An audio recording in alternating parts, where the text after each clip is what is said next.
that this is relevant for everybody. I'm going live right this second. So okay.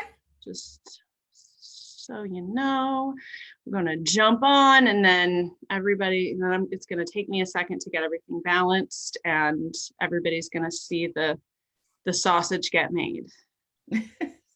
Okay, great. All right. All right. Good morning, everyone. Thank you so much. As usual, you are getting to see the sausage get made. That is what I just said. Thank you so much. Join us live. I'm Erika. I am attaching you to this thing that I'm putting up. Awesome. All right. And there we are, all live and lovely. All right, so let's do this thing. All right, so now I'm going to do this so that I can see your face and not us on Facebook with the delay, but I can still see the comments. This is the whole thing. This is the whole thing that we are doing. Awesome. All right. Now I got to do my little thing. Hello, friends and family. Thank you so much, as always, for your patience watching all of this get done. You know, one day I will do what people do and, you know, bring in somebody to handle all the technical stuff. But I have to tell you, I really enjoy all the technical aspects of all of these things. It's fun. And it sort of lends to the informal nature of all the things that we do here. This is our now weekly ongoing Saturday morning conversation with members of our If You Could See Me family. That includes participants and professionals and peers working in the field, doers of this work in their own way, helping to change the conversation around mental health, to eliminate stigma, and you can say it with me, take shame off the table. Yes. What would happen? What would happen if shame was no longer an option? What if we chose to accept it, to no longer accept it as the truth? What if we chose to rebel against it as a tool used for control? That's what I mean by taking shame off the table. In the negotiation around the boardroom of my life, shame is no longer an option. And I invite you every week and every day in all the different ways that we do this type of stuff in the If You Could See Me world to join us in this revolution. Today, I'm super excited to be joined by Erika Brooks, a licensed professional counselor, certified substance abuse counselor who has been working now for the last several years in private practice here in Richmond, Virginia, but has been working, you know, in this field for close to 20 years, right? We're back, right, Erika? Yeah, it's been a little over 20 years now. Amazing. Yeah, it's pretty awesome. Well, I met you a few years ago when I first went back to get my master's degree. I was already working in the same community mental health organization, but I decided to go back and fulfill my lifelong dream of becoming a counselor. And I needed to interview someone for one of my classes, and so I reached out to a few people, and they sent me to you. Yeah, and that was a fun time. It was so wonderful. You were so open. You were so engaged. You were just like welcoming. You were like, welcome to the fray. And I have loved you ever since. I am so excited to have you here. Thank you so much for being here. Well, thank you for inviting me. At our first meeting, I thought you were just a wonderful person. So just willing to learn and ready to just dig in there and help everybody you could. So I'm so honored that you asked me to be a part today. I really am. Thank you. Thank you. So today we're going to talk about a lot of things, I'm sure, because that's usually what happens here. Lots of different things come up. But coming off a year of sort of immense uncertainty, we are beginning to re-enter the world. We meaning all of us in various and sundry different ways. There's a lot of anxiety and trepidation for me as the world begins to reopen, and the possibility of like normal, whatever that is, becomes more of an option. And I'm thrilled to have you here to share some of this wisdom that you have acquired over 20 plus years working as a helper in the field of mental health, but also really to talk about how we take care of ourselves as helpers.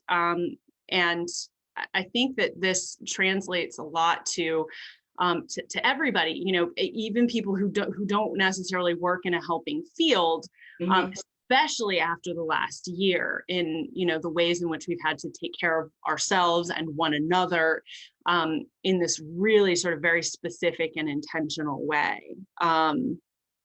So I would love to hear sort of your insights on the last year. Like, welcome to 2020, the year that never existed and feels like it will never end.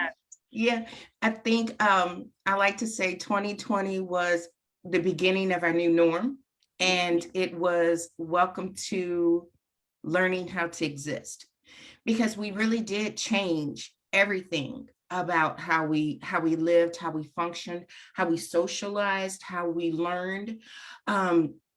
So much has changed in just over 13 months. We're about 13 months in now.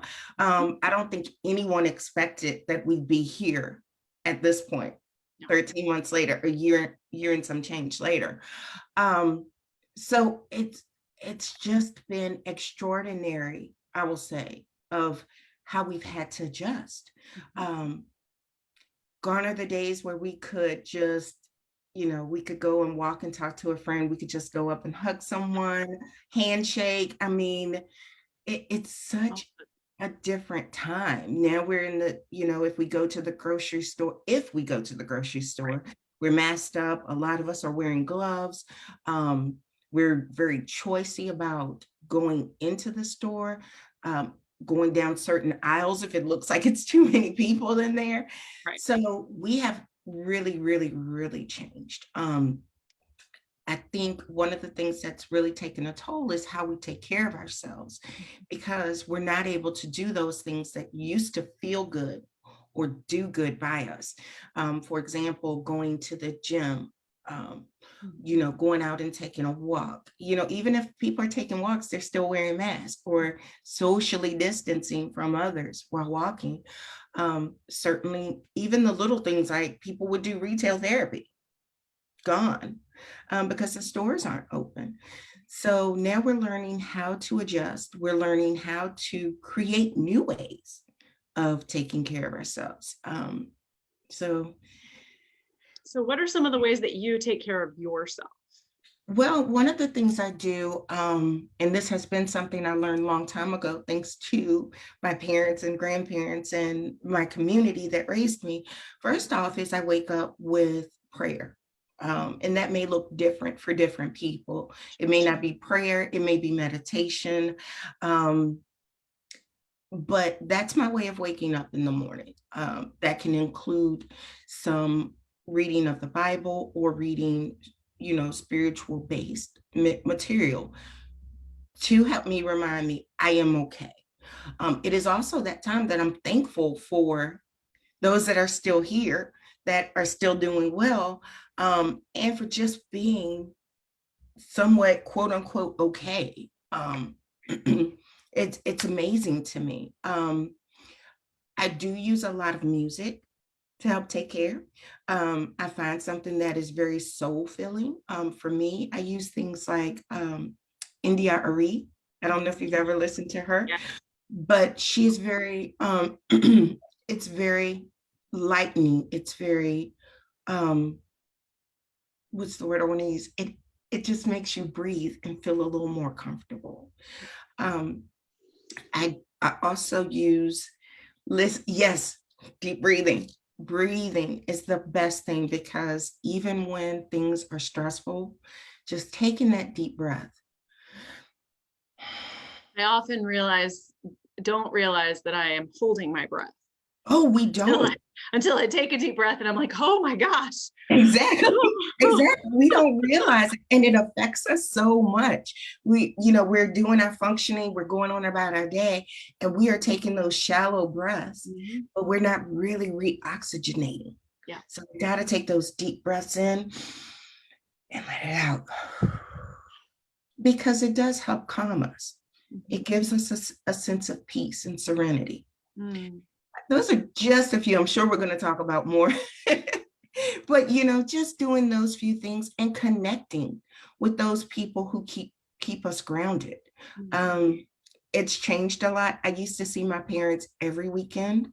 I'd spend Sunday evenings with them, but it's now become phone calls more often because I used to talk to them during the week, but it's become more often that I talk to them on the phone. And when I do see them, because we are trying to make sure everybody's okay, it's wearing the mask, so we don't get to see the smiles, but we see each other as okay, Right. which is important. Yeah. It is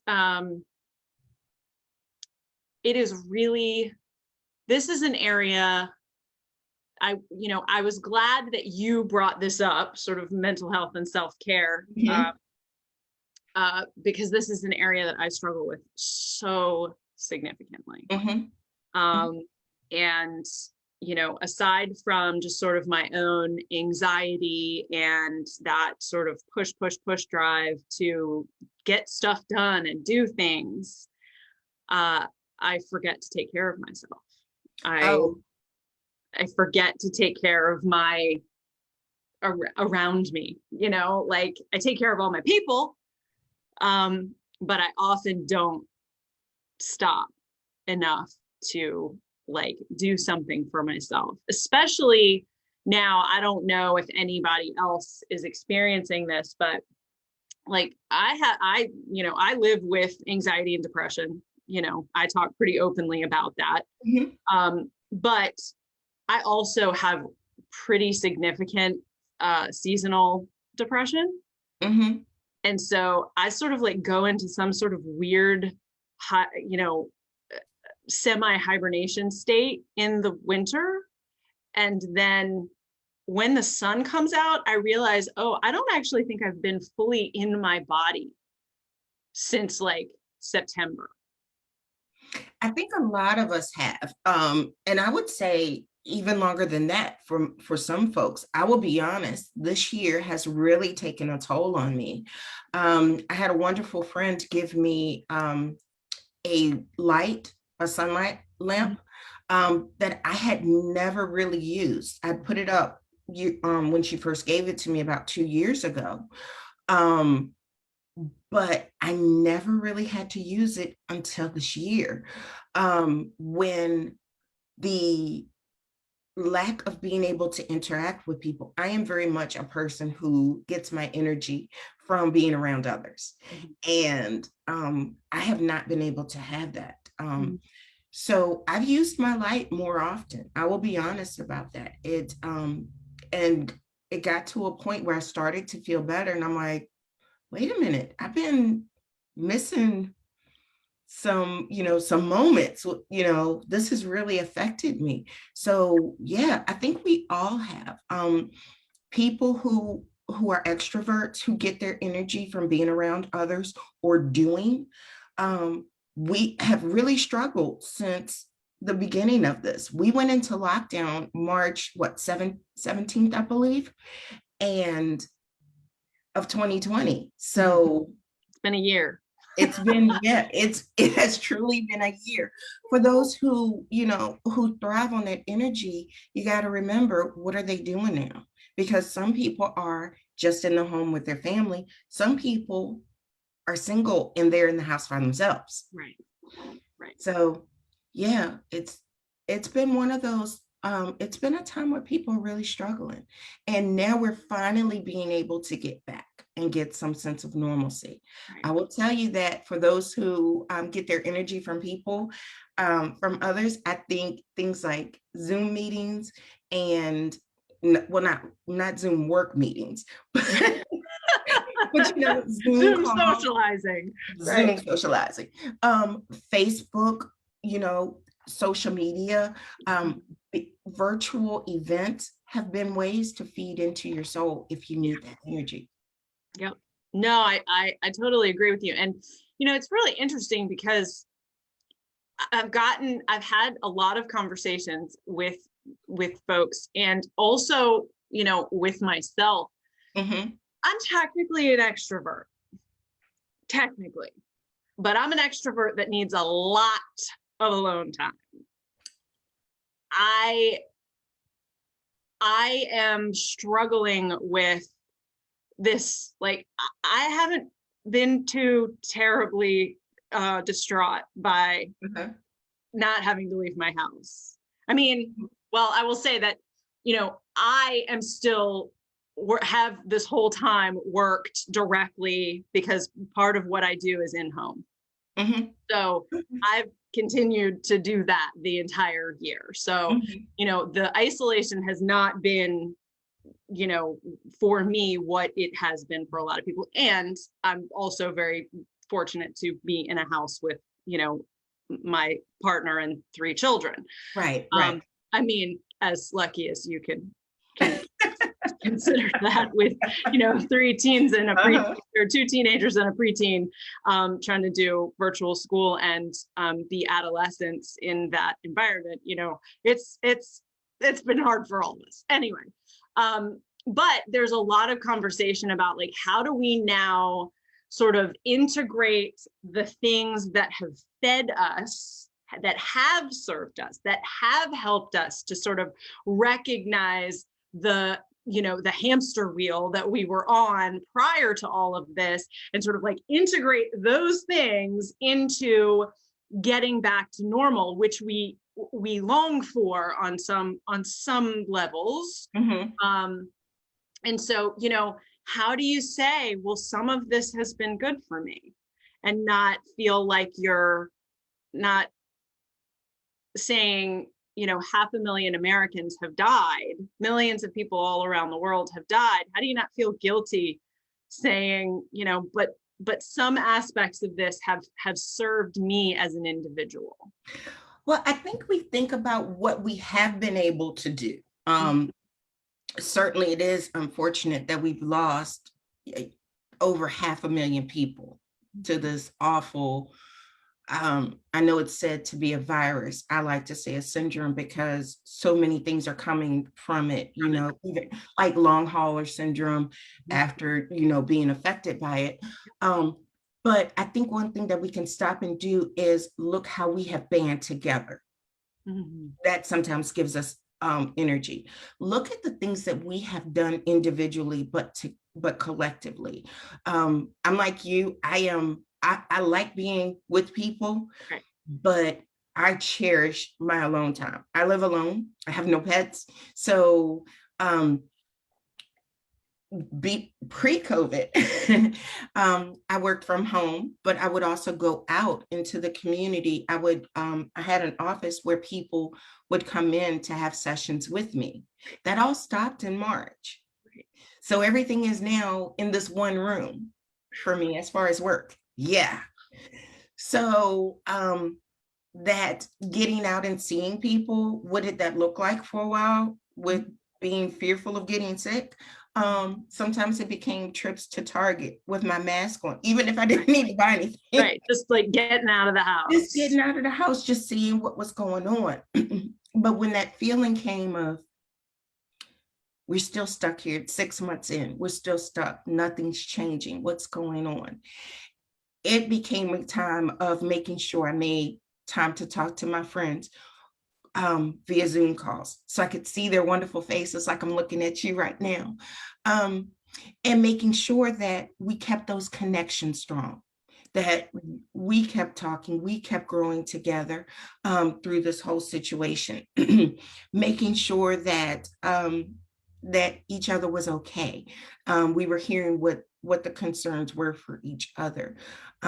Slowly, it began doing things where I felt comfortable with. When I would see restaurants would say, this is how we're taking care of making sure our patrons don't get sick. It might be picking up dinner from somewhere out where I could still see people, but it felt like some sense of normalcy. I also started charting things that I did during the week so I could see some of the accomplishments, whether it be just, hey, I got dressed every week to look presentable, because we did change that up. Meeting outside with my neighbors just to see how they were doing, coming up with plans that needed to be done. The things that I worked on while being quarantined, those were the things I kept writing down. So it felt like, unfortunately, we lost 500,000 people. We were able to still see this. We were able to still complete this. It's been a challenge. It has truly been a challenge. It's really, we've got Emily Ann joining us on the Facebook page, and she says she uses an SAD lamp every day, and she feels like it really helps her. She struggles with depression and have noticed it being worse during the winter. Yeah, and this has been sort of the long winter, like you were just saying, Erika. Like this has been a year of winter, basically. Extreme. Yes. Being isolated, being at home, being alone. And then the weather was horrible. We've had so long, so much rain, we've had snow, we've had so many great days. It has been very, very rough. Right. And then you can't go outside. So even if you just open your window for sunlight, well, you're not getting that either. Right. Exactly. Well, no, but I really like sort of how you just laid out in that description, the things that you did. You approached this with a certain amount of intention, right? Like, I'm going to make sure that we call them tiny wins in the FEME world, that even if it's just acknowledging that I got dressed today. Exactly. I took a shower. I took off my sweatpants and put on, a different pair of sweatpants. I took off my sleeping pants and put on a different pair of lounging pants. Right? Exactly. And so like everything is, but this actually leads me into the sort of this sort of like little next phase of this. And that is, I am an adopter of, Kristen Neff's self-compassion, mindful self-compassion sort of as a therapeutic tool. And so I think a lot of times what I find in myself, certainly self-compassion started with me first. I had to, I learned that I could develop a sense of self-compassion, and then I realized that it was therapeutically valuable, right? And for years didn't even know that it was a thing, just that I had learned this, ability to not talk to myself like I was a piece of garbage, right? Yeah. Right. And so because we are sort of we're taught to, like, if you're not achieving all the things and doing everything perfectly, then you suck, because America, absolutely. Right. Yeah, because you could have done that. I mean, why didn't you get it done? Yeah, right, exactly. So the idea that, I'm a really big fan of the celebrating of the small things, especially when everything else is harder, right? That you have to be able to give yourself grace and credit for, jumping that tiny hurdle. Yes, in and of itself, it feels really small, but when everything else feels so huge and overwhelming. Yes. So this is something that, like, we all learned collectively, over the last year, that maybe if you've not been in therapy, or you're not a big meditator, or, whatever, you don't necessarily think about the tiny wins, because it's just the stuff that you do every day. Right, But exactly. then when your world is so much smaller and you feel like, well, changing my pants isn't that big of a deal, except that you could go, I mean, you could have gone 3 months in quarantine without changing your pants, Mhm, without going mhm, outside, mhm, without, mhm, any of those things. mhm. And you wonder, gosh, why don't I feel well? Right. And then you go, oh, wait, because not just because it's a pandemic, but because I'm used to a certain amount of busyness and doing and Exactly. doing and doing because the world outside needs me to do that. Mhm, Right. But mhm. in this, the world outside didn't give a crap if we changed our pants every day. Like, Nope. it didn't matter. And so we had to find that within Yeah. ourselves. And that And was we have to give ourselves really grace hard. with this. Yes. Yeah, we have to give ourselves grace with this. This is really a tough time. And I tell my people, I don't call them clients or patients. I tell my people that celebrate that moment, whatever that moment is. Mhm. And it was funny because one of my people said, um, I got up and I put my pre-COVID clothes on and they still fit. And I'm like, woohoo, they still fit, because so many, so many people are talking about the COVID weight gain and Mhm. changes. I'm just proud that people, with depression, sometimes it happens that they stop eating. So your pants aren't too big, you Right. know, they're not too small and they're not too big. I'm going to celebrate that moment with you. Totally. Yeah. Totally. So in your bio, you talk about, um, compassion fatigue being something that you are particularly, interested in or focused on, and Yeah. that sort of speaks to the larger theme today about, ways in which we care for ourselves and we as helpers take care of our own mental health. And I think because we have had this conversation within the context of like what the last year has sort of done to us, COVID fatigue Hmm. can be very similar, bless you, Thank you. is a similar, it has a sort of similar, or parallel path that at some point you just get tired of caring. And it doesn't matter what I do, and it doesn't matter how I proceed. It's just never enough. It's never going to end. What's the point? And so that's very similar to compassion fatigue for a helper person, where you're just like, well, I've been showing up every day for all of this time and nothing ever changes. And what's the point? And so talk to me about how you address compassion fatigue for yourself, but also for, other professionals that you encounter. Wow, well, I could go on and on about compassion fatigue. Good. That's why Um, you're here. I want you to go on and on. so I will be honest, I am one that I go on and on and on and on until sometimes I hit the girl, you better stop. Right. You've got to stop. Good. Um, it as professionals, for those of us who are in it because of the love of work, Mhm. because sometimes there are people who are in it for different reasons, but for those who are in it for the love of work, we really get to the point of understanding what compassion fatigue is. We give so much to everybody else. We're checking on them. We're making sure they're doing good. We tend not to take care of ourselves. And until we are completely empty, I like to say that I am burnt toast that has regenerated. I have that extra energy sometimes. You know what I'm saying? You're walking And around. yeah, you're walking around and it's that fake energy that's still keeping you moving. You know what I mean? Yep. Um, so in this time of quarantine, I have really began to understand that and to begin to understand the importance of taking care of me. Mhm.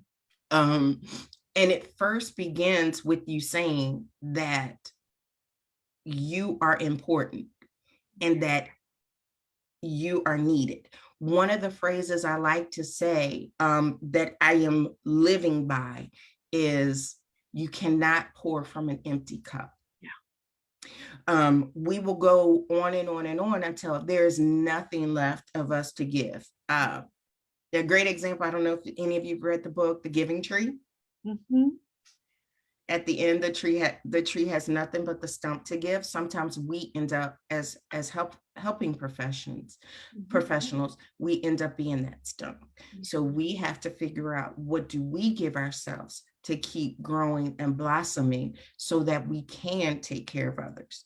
One thing we have to remind ourselves is that we are not alone in the helping profession. There are other people that can do things too. Yeah. And in our job, it's not to fix everything, but what that word says, help. We assist people. We're not going to do it for them. So that's one thing we have to do. I have to remind myself, and I have people remind me too, to slow down, because I get ideas and the Energizer Bunny in me gets to going. It really gets going. One thing I try to do is, I have now begun to leave work in my office. It does not go with me throughout the rest of my house. And that is such a challenge when your office and your house are the same place. Mm-hmm, mm-hmm. Yeah, but you have to, I've been telling people, even during this COVID, so this is something to take outside of COVID as well. When we get to that endpoint, because the endpoint is going to come with COVID, you have to learn to leave work at work. It is going to have to be, so designate your space. I heard a therapist say the other day that she has, her desk is in her bedroom. And she said she doesn't have space to move it anywhere else, but she has a little mark that she walks away from her desk and she says, okay, and she physically tells herself, okay, I have left work. Wow. To recognize that she is now making the distinction between being a therapist and now being an individual. Right. This may sound a little silly, but one of my other ways of remembering to leave work at work, I have a nickname. And so all of my people who know me, call me by my nickname. Right. That shuts work off for me real quick. Oh, that's awesome. I love that. My nickname is Miss Mommy.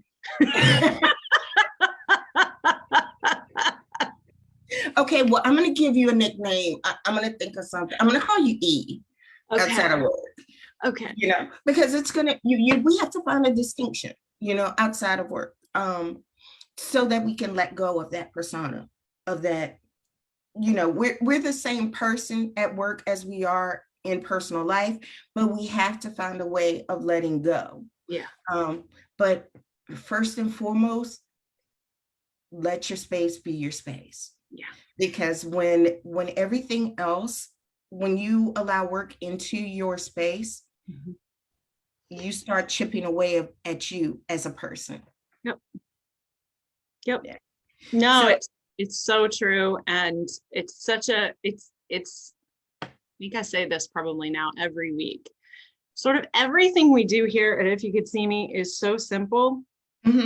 And on its face, it's so simple, and yet it's all so hard to do. Right? It is. It very much is. Telling of your story is, is really simple. It's just storytelling, which is the oldest thing, and yet it's really hard to do. Being intentional with our lives, very simple, because that's what you're talking about. You are everything you have said here today is start the day with prayer and gratitude. See what's good. My nickname is Mommy. Amber has joined us. Amber is one of our family members here. Amber is. Hi, Amber. I love you, Amber. Thank you for joining us. Amber is traveling around to beaches and having an amazing life right now. And man, take me with you. Right, I know. I'm like, she has gotten self-care down to a science. Wonderful. That's what we want. That's what we want. Yeah. That's another thing, take your trips that, like I said earlier that I go to Target sometime. I need nothing. Target is wonderful. Target and Walmart. Walmart is like the place you can watch everything happen. But they're really good places just to get out and see that life is still moving. Yes. We need to remind ourselves of that. Mm-hmm. I love Target. I do. too.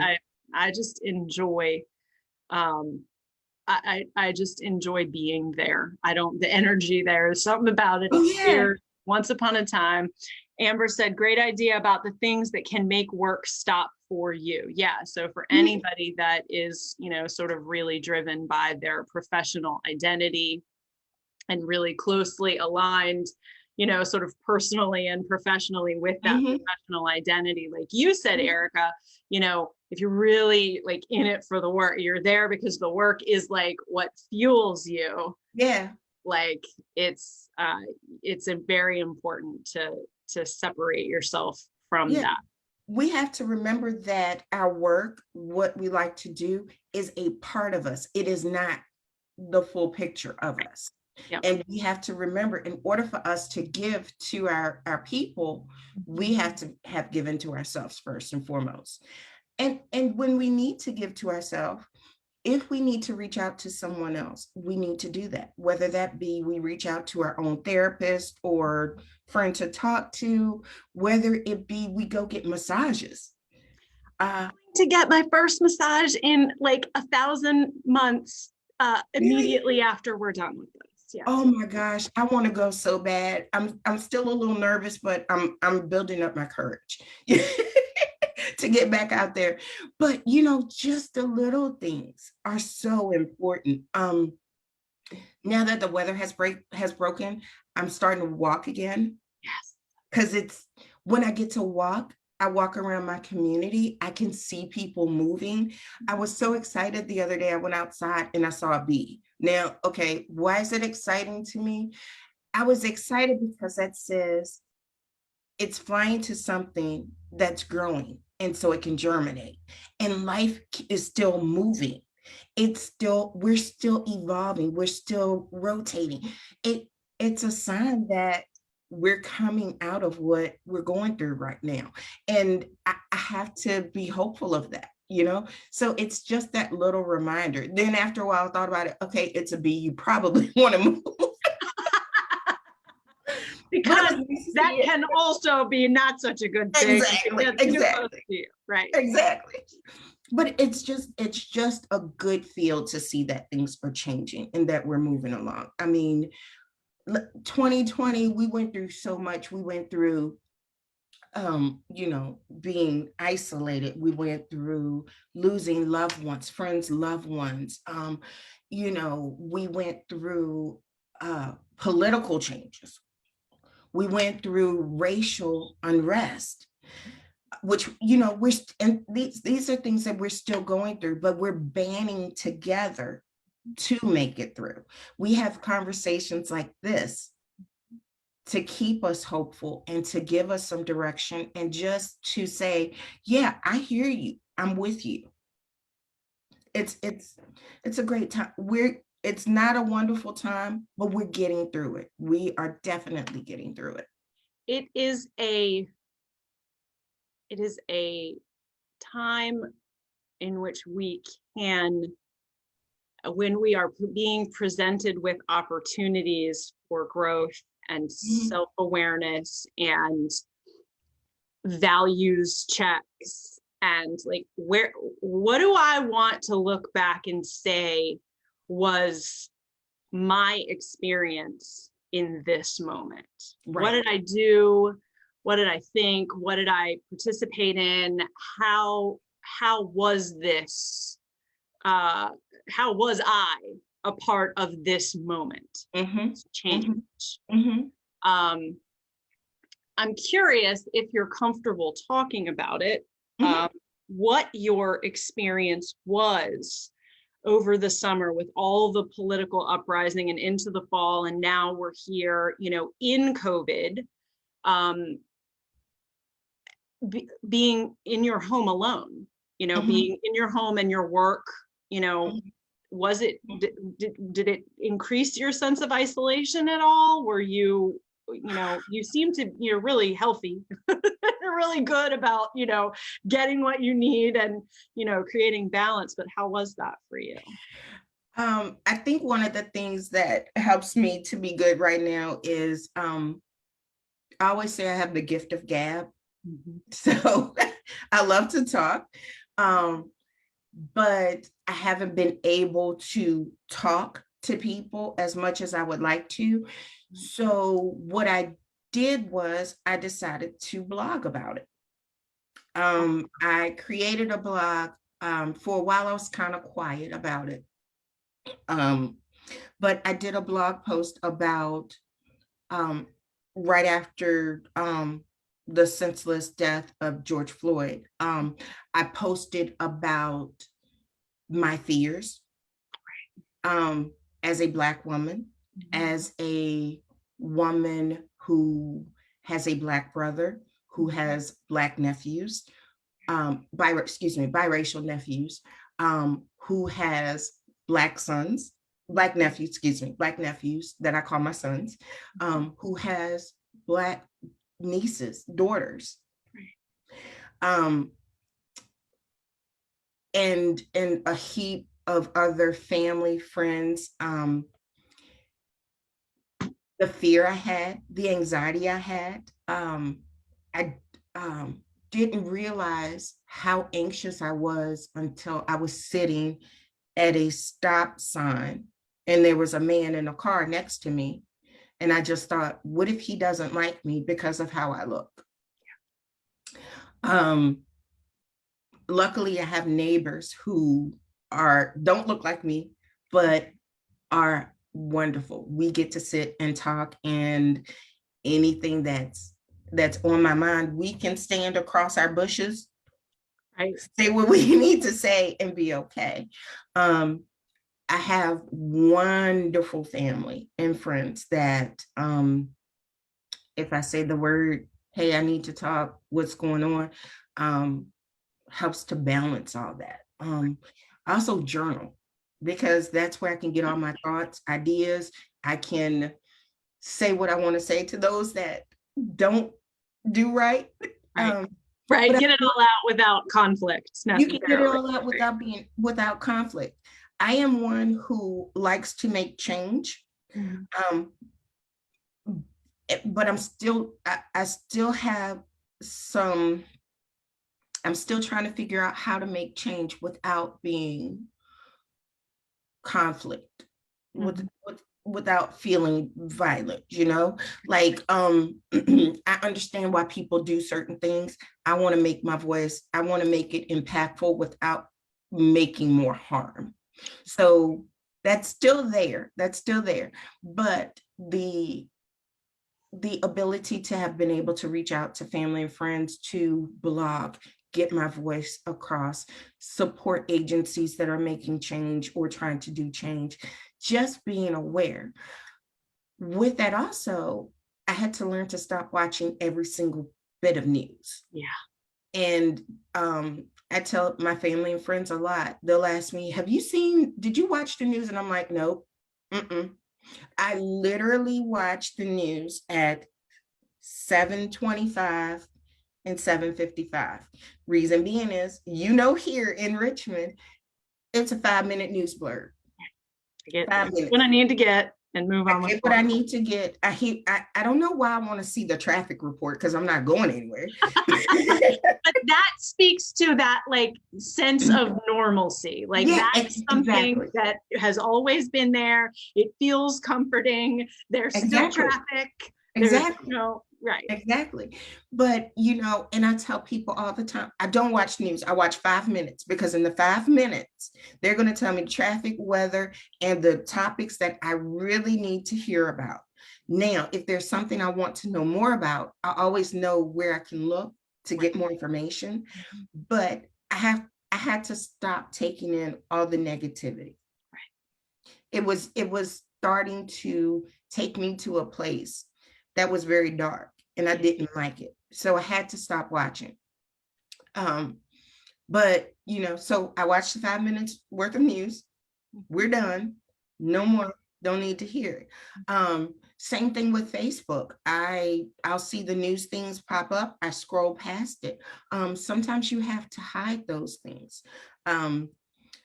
I am realizing that people like to bait you into disagreements. Those are people you got to hide at times, or just totally Get rid defriend. of, yeah. Yeah. I appreciate other people's thoughts and views, but if it's intrusive to me, or if it's harmful to me or others, you gotta go. Right. It's really interesting how on social media, Facebook in particular, I mean, I'm not a Twitter person, and I don't think this really happens on Instagram, but on Facebook, one, it's so personal, and we really do kind of connect with one another in a very personal way. I mean, yes, it's curated, and yes, people share what they want to share, and it's not necessarily always authentic, but I've always had that similar idea that, like, I don't want to just have people who agree with me around me. I want to hear different points of view. I want to know what other people are, people who have different ideas are thinking and saying. But at the same time, when I am out in the world and I am confronted by a person who is toxic, or overly aggressive, or overly judgmental, or I'm not going to spend time with that person.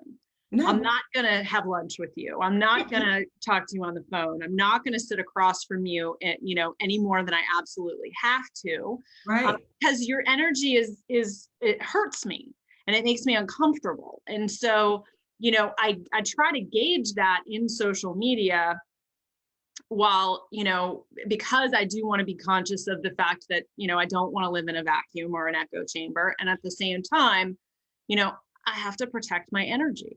Like, yeah. And if we can't really get out, we can't really socialize. Right. Why would you want to put any of that precious time that you can actually go out and energy? Why would you want to spend that with someone that doesn't feed into you?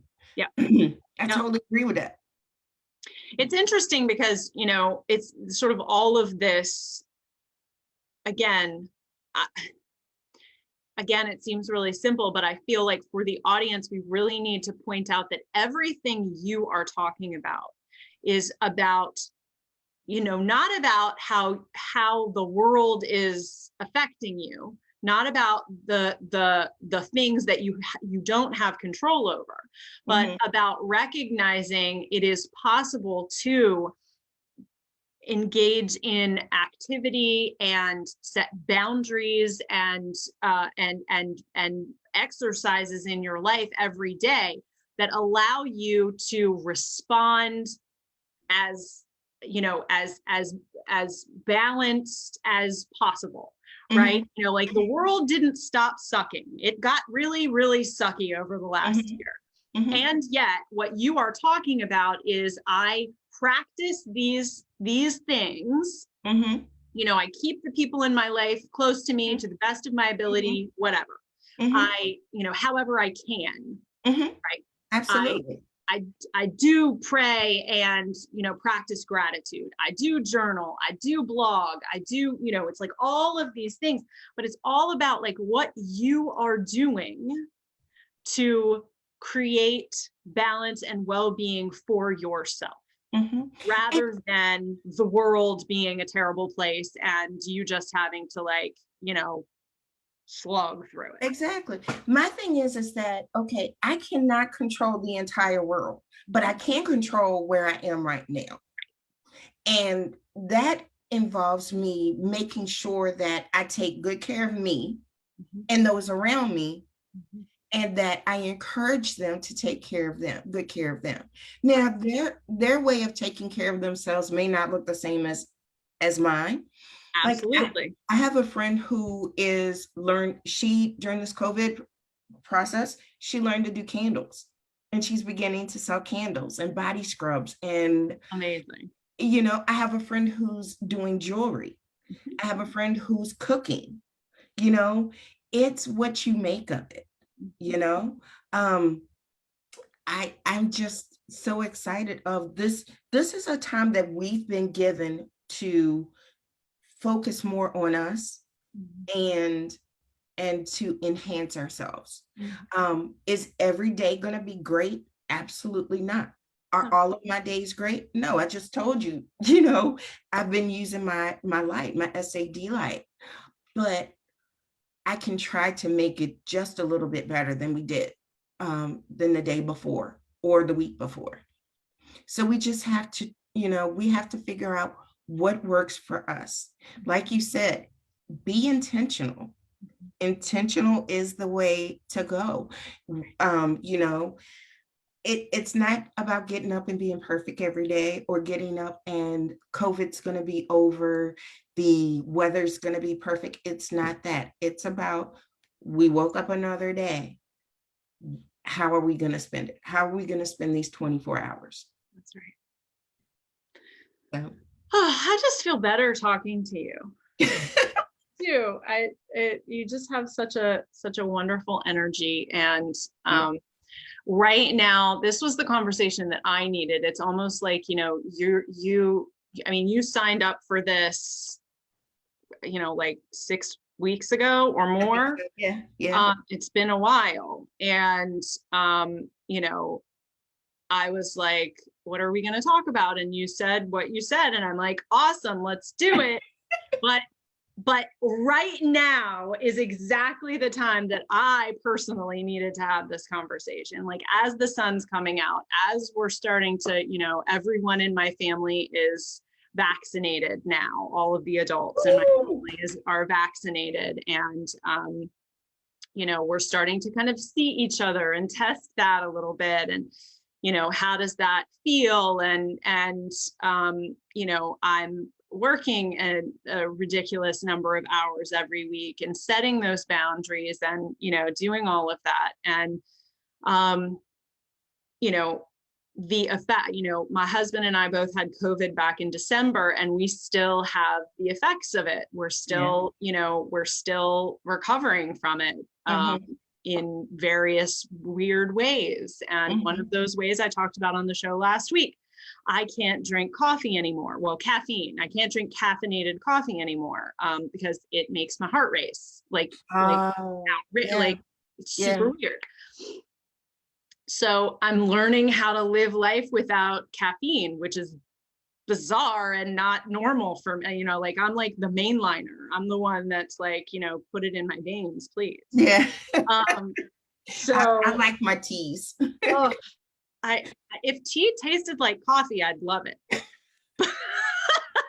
But I love the smell of it. I love the taste of it. It's very comforting. It's one of those things that I just was like, always, it was my buddy. Like, I feel very attached to it, right? Yeah, and now I can't, I mean, decaf is fine, but it's just not the same. It's not the same. I mean, you should have seen me last week. Poor Lucretia was on the show, and I looked like, it's been a week and I'm a little bit, but I was like, oh, I'm here. I don't really know what I'm doing. I get, Sometimes we just show up. Sometimes all you get is, we showed up. Be happy about it.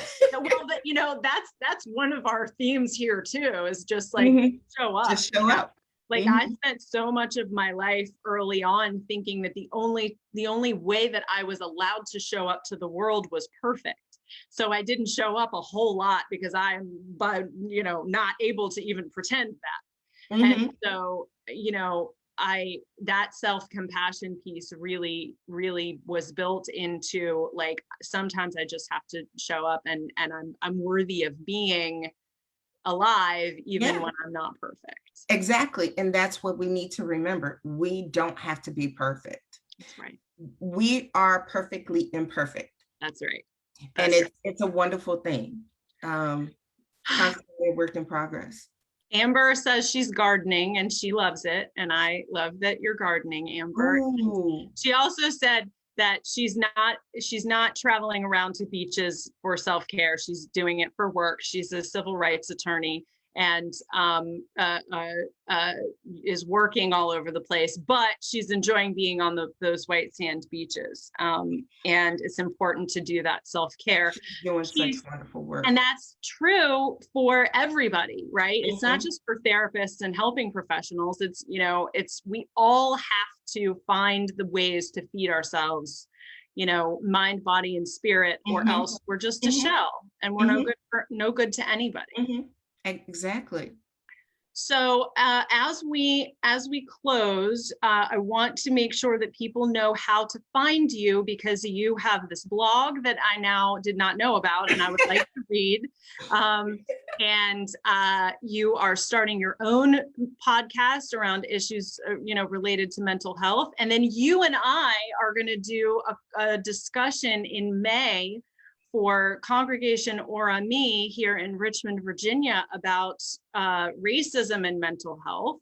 I'm so excited about that. I am too. And so, you got a lot going on. So how can people find you? Yeah, so that I said that I'm kind of like an Energizer bunny and my mind starts going and I have to do. Well, this is what I've done during COVID. So I am updating the website, but people can definitely find me at erikabrooks.lpc.com.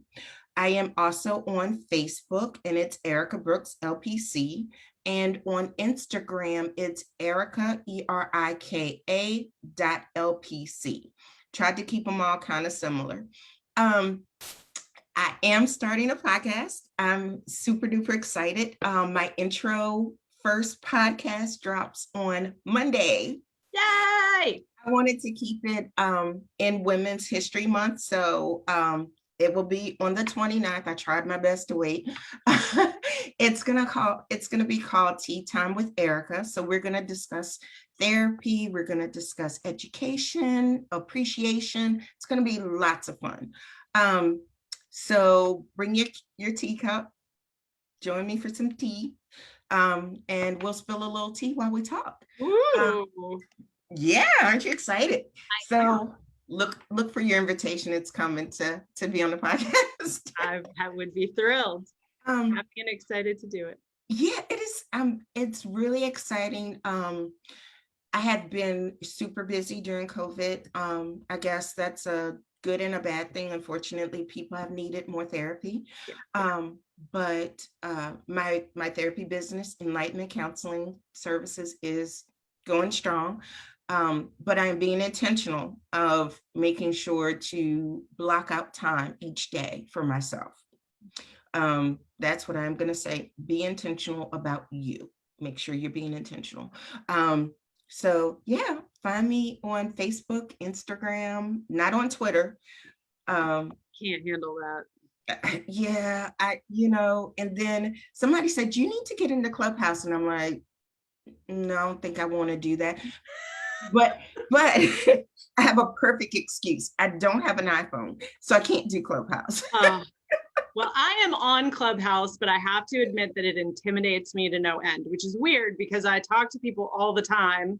Yeah. And speak and sing and all that stuff in front of, very large audiences. But for some reason, Clubhouse, I find very intimidating. I don't know why. I hear that it's a lot of good information, but I hear that you can really get, hung up in it. Yeah. So, yeah, no. I don't know that I need another platform. I will say that I love TikTok. TikTok for mental health is beautiful. It is really providing a really fascinating space for conversations about and learning and education about mental health and related issues. So I'm a big fan. Well, I'll have to check it out. I have not gotten into TikTok, but everybody says that's the thing you need to do so that you can relax. So It's really fun. And my kids got me into it. I probably never would have looked at it if it wasn't for the kids. And I have a handful of Facebook friends who share fantastic TikTok, content, and mhm. so it's like I admire it from afar, but I really do think that it has the potential to be something really special, if it doesn't get co-opted by grossness, which many things Yeah, do, eventually. Yes, yeah. Amber, TikTok, really. I know it's hard to imagine, but I am a TikTok convert. Well, Okay. Erika, I am so honored and thrilled to have gotten this opportunity to spend some time with Thank you. you. Thank you. I appreciate you inviting me and challenging me, because remember I said 2021 is my year of yes. So this is kind of what I'm doing now. Awesome. Well, the world needs you. It needs your voice. It needs your experience. Thank you. I would love to have you back on to talk about your time in crisis, Okay, in the crisis absolutely. world. Not you personally, your time in crisis, but you work in crisis response. And Clarification, I was a crisis therapist. thank you. And just like the lessons that you've learned. So, that's an opportunity for you to come back Absolutely. and talk about all of that. And I hope you enjoy the rest of your weekend and you are able to get outside. I will. I'm going to go take care of myself and do the nails today, I think. Oh, fantastic. Well, thank Yes. you all Self-care. for joining us once again. And I look forward to seeing everyone next week back here on Facebook, and keep an eye out, everybody, for the next episode dropping on the podcast stream, on iTunes and Spotify and on Mental Health News Radio Network. That's, we're all over the place there. Our next episode dropping will be the episode I did a few weeks ago with Tracy Jones, talking about the why try effect and peer support specialists. So hang in there. Have a good weekend. I love you all. Bye.